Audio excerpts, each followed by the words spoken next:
మనకి బట్టలు స్టిఫ్గా ఉంటాయి. చాలా మందికి అలా ఉంటేనే నచ్చుతుంది ఐరన్.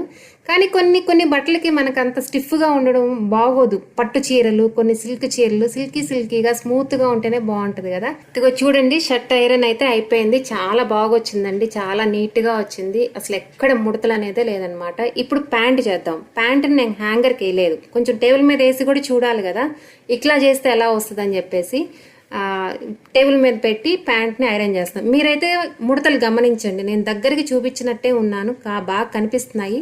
పోతున్నాయా లేదా అని మీరు కూడా గమనించండి. ఒక్కసారి ఇలా అనగానే చాలా వరకు పోతున్నాయండి. మహా అంటే రెండోసారి జస్ట్ అలా అంటే పోతున్నాయన్నమాట. ఇది కూడా జస్ట్ ఇప్పుడే ఆరి తీగ మేయించి తీసుకొచ్చిన ప్యాంట్ అనమాట. అది స్టీమ్ బయటకు తీసుకొచ్చి స్టీమ్ తోటే ఐరన్ చేస్తుంది. మనకు ప్యాంట్ కూడా క్లాత్ పాడవదు. ఇది కూడా స్టిఫ్ గా రాదండి, బాగుంటుంది. సిల్కీగా వేసుకోవడం ఇష్టమైన వాళ్ళు ఇలా చేసుకోవచ్చు. ఇప్పుడు ప్యాంట్ అయిపోయింది కదా, ఇది